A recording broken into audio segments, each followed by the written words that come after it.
रिया इस वक्त बिना ब्रेक की गाड़ी जैसे चली जा रही थी। उसके हाथ में एक सिरिंज थी जिसे मजबूती से पकड़ा हुआ था। वो अस्पताल के पार्क एरिया में पहुंचती है। उसकी नजरें किसी को ढूंढ रही थी। थोड़ी देर बाद नजर इधर उधर करने के बाद उसे वो इंसान दिखता है। ये कोई और नहीं, प्रभाकरण था, जो सेलफोन पर रील देख रहा था और हंस रहा था। रिया का गुस्सा सातवें आसमान पर चढ़ जाता है। वो दुगनी तेजी से प्रभाकरण के पास जाती है और उसके पिछवाड़े पर उस सिरिंज को घोंप देती है। आ! प्रभाकरण चीख उठता है। आसपास के लोगों का ध्यान उसकी तरफ हो जाता है। ये क्या कर रही हैं आप? अपने पिछवाड़े को दर्द की वजह से मसलते हुए वो रिया से पूछता है। एक काम था तुम्हारा, ऐसा वकील करना जो एक ही दिन में गौतम का तलाक करवा दे और अंजलि नाम की मुसीबत मेरे गले से छूटे। लेकिन नहीं, काउंसलिंग का नाटक और गले पड़ गया। प्रभाकरण रिया के गुस्से से वाकिफ था। वो बूढ़ा अंजलि का मुरीद हुआ पड़ा है, कहता है कि जायदाद उसके नाम कर देगा। रिया थोड़ा और धधकती है। वो रिया से बिना किसी तरह की बहस करने के बजाय सीधा वकील को कॉल करता है। वकील की फोन उठाकर हेलो बोलने भर की देर थी। फोन स्पीकर पर करके प्रभाकरण उस पर बरस पड़ता है। क्या किया तूने? इसलिए पैसे दिए थे क्या कि तलाक के बजाय काउंसलिंग के नाम पर दोनों डेट पर जाने लगे? अब मैं क्या कर सकता हूँ? मैंने तो पूरी कोशिश की थी। जज ने ही फैसला सुना दिया, तो मेरी क्या गलती इसमें? इसके बाद प्रभाकरण और वकील के बीच थोड़ी देर और बहस होती है। रिया भी गुस्से का कुछ हिस्सा उस पर निकालती है, लेकिन अब पछताने से क्या होने वाला था। चिड़िया खेत चुग गई थी। प्रभाकरण रिया नाम की तांडव को सर से हटाने के लिए उसे समझाता है। देखिए, शांत हो जाइए। खुशी में कोई भी ऐसा बोल देता है, लेकिन कर जाना अलग बात है। आज की बात है, वो डिस्चार्ज होंगे और निकलेंगे अपने गांव। बस आपकी परेशानी खत्म। इतना सुनते ही रिया थोड़ी शांत होती दिखाई देती है। प्रभाकरण की बात बिल्कुल सही थी। बस आज भर की बात थी। बिना कुछ बोले रिया वहां से निकल जाती है और प्रभाकरण चैन की सांस लेता है। इधर डॉक्टर के केबिन में गौतम बैठा हुआ है। डॉक्टर उसे दादाजी की प्रोग्रेस रिपोर्ट बता रहा है। गौतम भी अपनी चिंताओं के साथ सारी बात ध्यान से सुन रहा है। आपके दादाजी ठीक है फिलहाल, लेकिन उनका ख्याल रखना बहुत जरूरी है। अल्जाइमर की बीमारी है, डॉक्टर कहता है। इसे ठीक होने में कितना समय लगेगा डॉक्टर? गौतम पूछता है। कुछ नहीं कह सकते, बस दवाई सही से लें और किसी भी तरह की टेंशन बिल्कुल ना लें। इन बातों के अलावा डॉक्टर कुछ और जरूरी ध्यान रखने वाली बातें गौतम को बताता है। सारी बातें पूरी होने के बाद गौतम खड़ा होता है और जाने ही वाला होता है कि डॉक्टर उसे रोकता है। एक बात और। गौतम वापस अपना ध्यान डॉक्टर की तरफ लगाता है। डॉक्टर कहता है, एक चीज मैंने नोटिस की है। आपकी पत्नी अंजलि का उनके ख्याल रखने की वजह से उनमें काफी सुधार हो रहा है। अगर इसी तरह सुधार होता रहा तो जल्दी ठीक होने के आसार हैं। इस बात पर गौतम बस शांत रह जाता है, क्योंकि वो जानता है कि अंजलि बस आज ही दादाजी के पास है। वो एक औपचारिक हामी भरता हुआ वहां से निकल जाता है। अस्पताल का काम निपट चुका था, अब दोनों को ऑफिस के लिए निकलना था। दूसरी तरफ वंश अभी भी अपने जीवन की सच्चाई को रेतने में लगा हुआ था। एल्बम में केवल रिया और गौतम वाली तस्वीरें थी। इनमें से किसी भी तस्वीर में अंजलि का नामो निशान तक नहीं था। हो सकता है कि कोई और एल्बम भी हो, वंश सोचता है। उसके हाथ में पिज्जा का एक आखिरी स्लाइस था और वो उसे खत्म करने वाला था। उसी समय रामू एक प्लेट के साथ वहां आता है। ये क्या है? वंश देखता है और पूछता है। ये खिचड़ी आपके लिए। आपकी तबीयत ठीक नहीं है ना? रामू कहता है। खिचड़ी क्यों? वो कहता है और मुंह बनाने लगता है। भूल गया, गौतम सर ने आपको यही खाने को कहा है। आपकी तबीयत ठीक नहीं है, डॉक्टर भी आने वाले हैं आपको देखने के लिए, रामू कहता है। ये सुनते ही वंश का दिमाग जोर से चलने लगता है। वो मन में सोचता है, बुखार जैसा तो मुझे भी सुबह से लग रहा है। गौतम अंकल छूकर भी गए हैं, लेकिन ये डॉक्टर की बात कहाँ से आई? रामू के कहने पर उसे उस पिज्जा के टुकड़े को छोड़ना पड़ता है। फिर पेट भरे होने की वजह से वो रामू को खिचड़ी वापस लौटा देता है। रामू पहले उसे शंकित निगाहों से देखता है, फिर खिचड़ी वापस लेकर चला जाता है। उसके जाने के बाद वंश का रास्ता साफ था। वो उसी अलमीरा के पास जाता है जहां से गौतम ने एल्बम निकाली थी। उसने ध्यान से देख लिया था कि गौतम ने चाबी कहाँ रखी हुई थी तो उसे वो ढूंढने में दिक्कत नहीं हुई। तुरंत अलमीरा खोलकर और कुर्सी लगाकर वो उसी जगह तक पहुंचता है जहां एल्बम्स रखे हुए थे। कुछ 3-4 एल्बम वो निकाल कर रखता है और एक एक करके वो उन सबको चेक करता है। इनमें से कुछ में गौतम की स्कूल टाइम की तस्वीरें होती हैं, तो कोई फैमिली ट्रिप की, तो कुछ उनके पुराने समय की। रिया और उसके जन्म के बाद की भी तस्वीरें थी, लेकिन अंजलि से संबंधित एक भी तस्वीर नहीं थी। उसकी रही सही उम्मीद भी चली जाती है और चेहरा उतर जाता है। इसके अलावा अब तो कोई और रास्ता भी नहीं है, वो उतरे मुंह से कहता है और अपने कमरे में वापस चला जाता है। कमरे में पहुंचकर विवान को कॉल लगाता है। हेलो। उधर से विवान की धीमी आवाज आती है। कुछ पता चला? वो आगे कहता है। नहीं यार, उस फोटो के अलावा किसी एल्बम के किसी भी फोटो में मेरी मम्मा और तेरे पापा साथ में नहीं है। ये सुनते ही विवान का चेहरा भी उतर जाता है। फिर वंश पूछता है, मैंने तुम्हें जो कहा था वो किया? विवान कहता है, मैंने उनके लैपटॉप में जाकर बहुत ढूंढा, लेकिन मुझे भी कुछ नहीं मिला। सोशल मीडिया अकाउंट्स में भी सब कुछ छान लिया जैसा तुमने कहा था, लेकिन कोई फायदा नहीं हुआ। विवान आगे कहता है, एक काम करते हैं, आज शाम को अपनी अपनी जगह वापस आ जाते हैं और उसके बाद सोचते हैं कि आगे क्या करना है। इस पर वंश कुछ नहीं कहता। क्या हुआ? विवान पूछता है। एक प्रॉब्लम हो गई विवान, वंश कहता है। क्या? विवान पूछता है। कल ज्यादा खा लिया था, इसलिए तबीयत खराब हो गई है। गौतम अंकल ने शायद डॉक्टर से भी बात कर ली है। रामू बता रहा था, शायद मुझे डॉक्टर को दिखाया भी जाएगा। वंश बताता है। इतना सुनते ही विवान के भी होश उड़ जाते हैं। अरे यार, ये तो बहुत बड़ी गड़बड़ हो गई। अब क्या करेंगे? एक दिन मुश्किल से निकला है यहाँ, अब कैसे करेंगे? विवान चिंता में पड़ जाता है। इस दौरान जिस तरह उसके बदले हुए बर्ताव की वजह से घर वाले उसे अजीब नजरों से देखते हैं, उसके कारण उसका ऐसा सोचना लाजमी था। दोनों के लिए अच्छी खासी मुसीबत खड़ी हो गई थी। किसी के दिमाग में कोई आइडिया नहीं आ रहा था। वो अपने इस मजे मजे के खेल में फंस चुके थे, जहाँ एक बुरी खबर साझा की जा चुकी थी। वहीं ऑफिस में एक अच्छी खबर अंजलि का इंतजार कर रही थी। वो केबिन में कुछ लोगों के साथ डिजाइन को और इम्प्रूव करने का सोच रही थी। उसी वक्त गौतम अंदर आता है। उसके हाथ में एक फाइल है जिसके अंदर कागजात हैं। वो उस फाइल को अंजलि के सामने रखकर उससे कहता है, We've got it। Anjali papers को देखती है और पढ़कर समझ जाती है। फिर वो गौतम को देखती है तो उसके चेहरे की चमक और खुशी अंजलि की सोच पर मुहर लगा देती है। वाह, ये तो सच में खुशी की बात है, अंजलि कहती है और सामने बाकियों को भी खबर सुनाती है। सभी सुनकर फूले नहीं समाते। अब ये होटल जयपुर का नंबर 1 होटल बनेगा और 5 स्टार नहीं बल्कि 7 स्टार। गौतम की ये बात सुनते ही सारे एम्प्लॉइज तालियां बजाने लगते हैं। केबिन से बाहर निकलकर बाकी के कर्मचारियों को भी इस खुशखबरी में शरीक किया जाता है। सभी ताली बजाने लगते हैं। मैं आप सबको बताना चाहूंगा कि ये डील हमें हमारी टीम की वजह से मिली है, अंजलि की वजह से मिली है, जिसने अपनी मेहनत से ऐसा डिजाइन तैयार किया कि हमारे क्लाइंट ने उसे पसंद कर लिया। गौतम कहता है। सभी अंजलि को देखकर ताली बजाने लगते हैं। अंजलि को ये बहुत अच्छा लगता है। तो अभी के अभी काम रुको, आज के लिए काफी कर लिया, एक छोटी सी ट्रीट हो जाए, गौतम कहता है। और इसके साथ ही ऑफिस में बस कुछ ही देर में बियर की बोतलों की लाइन लग जाती है। पिज्जा, बर्गर जैसे आइटम्स मंगाए जाते हैं। ऑफिस में म्यूजिक बजने लग जाते हैं और डांस भी शुरू हो जाता है। इसी बीच में अंजलि को अचानक ही कुछ याद आता है। वो तुरंत गौतम के पास जाती है। क्या हुआ? गौतम पूछता है। दादाजी को डिस्चार्ज करवाना था ना आज, वो याद दिलाती है तो गौतम को भी हल्का झटका सा लगता है। अरे हाँ, मैं ये कैसे भूल गया, कम ऑन जल्दी चलते हैं, वो कहता है और जाने से पहले सभी से एक बार मुखातिब होकर उन्हें कैरी ऑन करने को कहता है। दोनों अस्पताल पहुंचते हैं और यहाँ लता देवी और रिया दादाजी के कपड़े पैक कर चुकी हैं।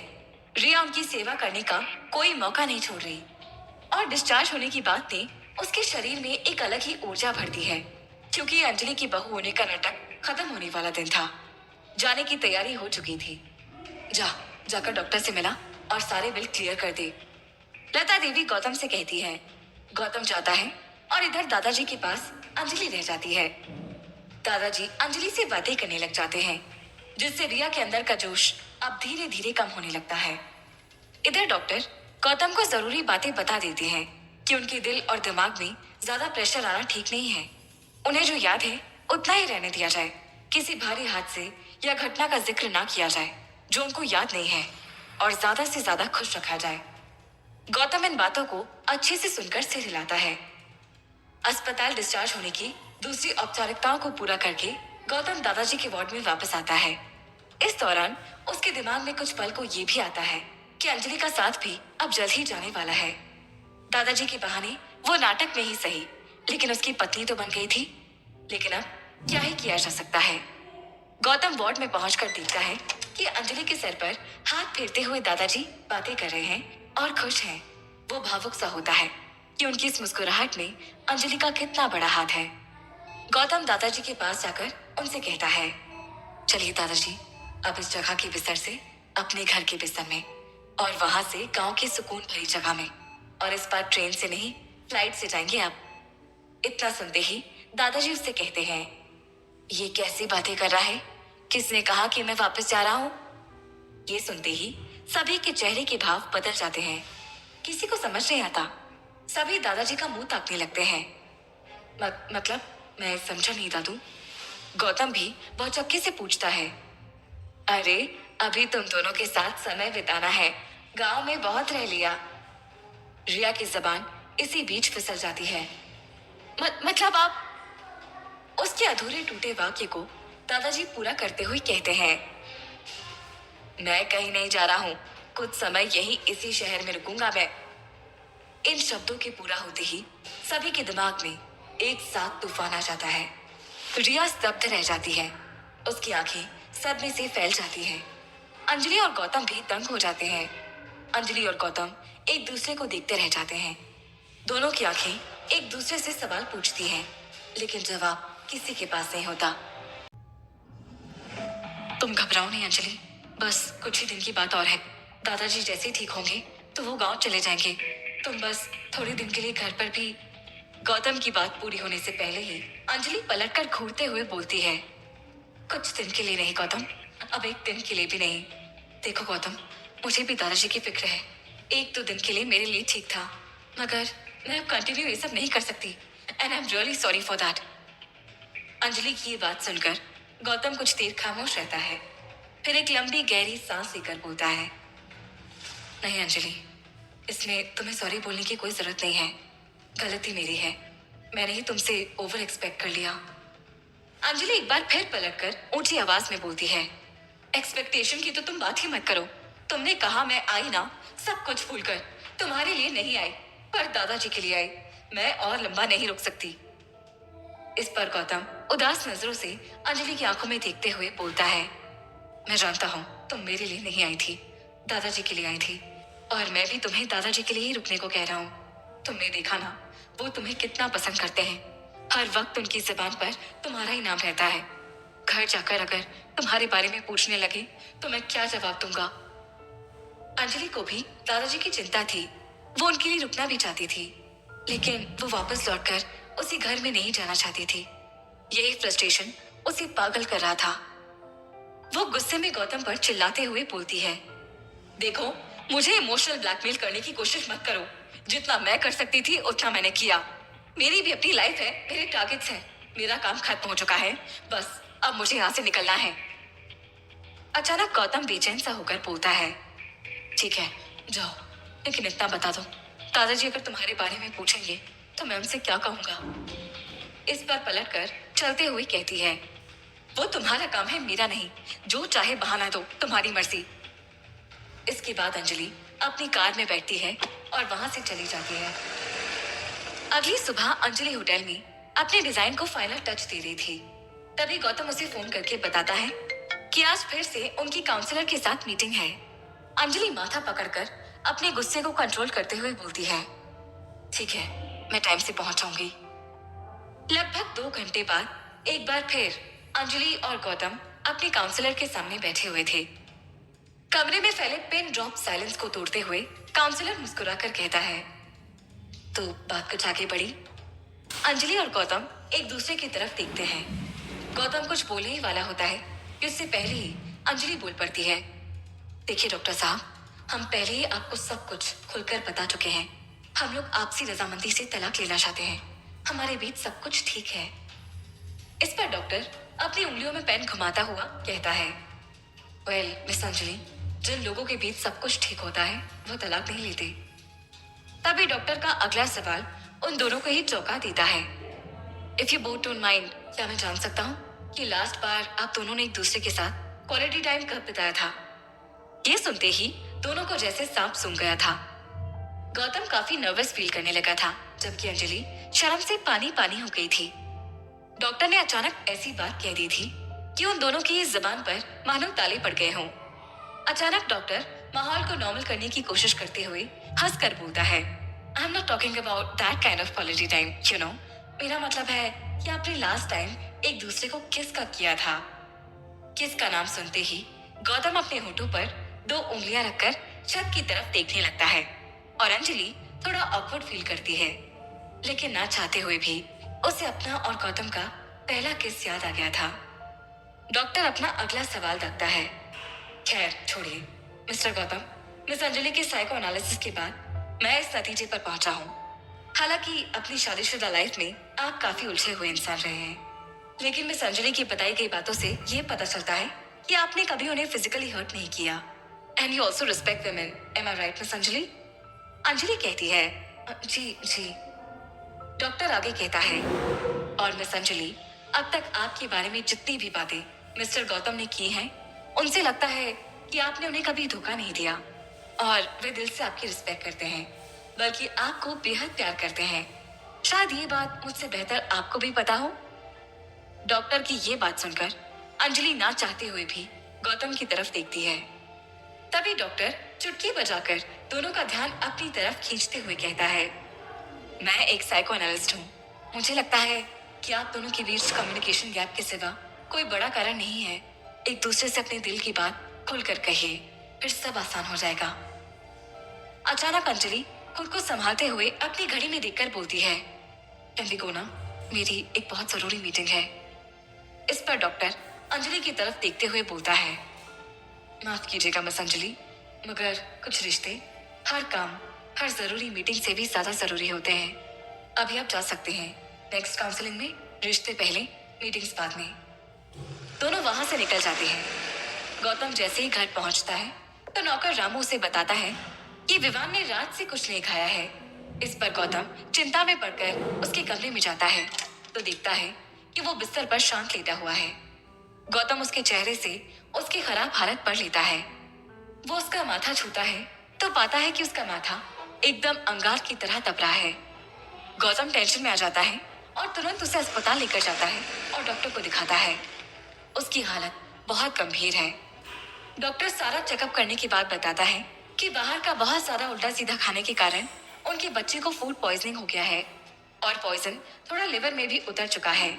हमें बच्चे को जल्दी से हॉस्पिटलाइज करना होगा। कम से कम 1 हफ्ते में भी पॉइजन बॉडी से निकल जाए तो बड़ी बात है। गौतम बिना किसी बात की देरी करे विवान यानी वंश को हॉस्पिटलाइज कर देता है और उसका ट्रीटमेंट फौरन शुरू हो जाता है।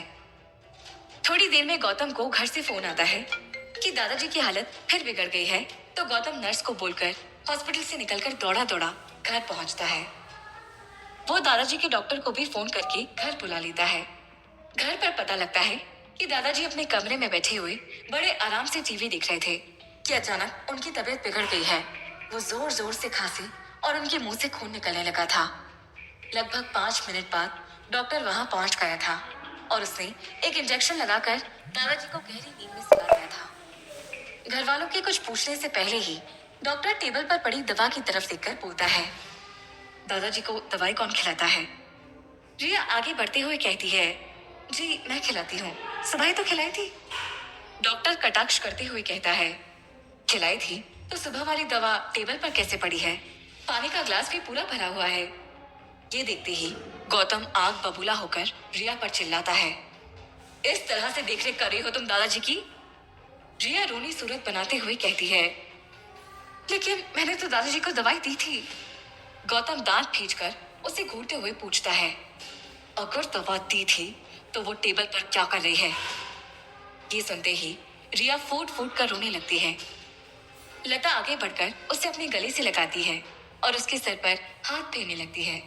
तभी अचानक गौतम का फोन बजता है और वो पैर पटकता हुआ बाहर चला जाता है।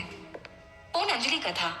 गौतम फोन उठाकर खुद को संभालते हुए बोलता है, हाँ बोलो अंजलि, कैसे फोन किया? अंजलि थोड़ा संभल कर बोलती है, वो मैं कह रही थी कि मैंने डिजाइन को फाइनल टच देकर प्रभाकरन को भेज दी है। मैं चाह रही थी कि मेरा जो बचा हुआ पेमेंट है उसे तुम रिलीज करा देती तो मैं आज ही दिल्ली के लिए निकल जाती। इस पर गौतम खुद को काम करते हुए बोलता है, ओके ओके नो प्रॉब्लम, मैं करता हूँ ना। फोन रखने से पहले अंजलि पूछती है, दादाजी कैसे हैं? ये सुनकर गौतम एक लंबी गहरी सांस लेते हुए बोलता है, दादाजी बिल्कुल भी ठीक नहीं है अंजलि, उनकी हालत फिर से बिगड़ गई है। आज उनके मुंह से खून आया। इस घर में उनकी देखरेख करने वाला कोई नहीं है, इसीलिए मैं तुमसे इतना इंसिस्ट कर रहा था अंजलि। अगर तुम चाहो तो इस बारे में एक बार फिर सोच लो प्लीज अंजलि, दादाजी के लिए। एक लंबे गैप के बाद अंजलि की आवाज एक बार फिर गौतम के कान से टकराती है, यार गौतम, मैं सोचकर बताती हूँ। अंजलि का फोन काटते ही गौतम के पीछे खड़ी रिया तालियां बजाते हुए गुस्से में घूर कर कहती है, ये सब क्या चल रहा है गौतम? तुम मुझसे डिवोर्स देने वाले हो, फिर हम शादी करने वाले हैं। ये नया ड्रामा क्या है कि वो घर में नई बहू बनकर आएगी? Are you mad? इस घर की बहू मैं हूँ, मैं रिया खन्ना।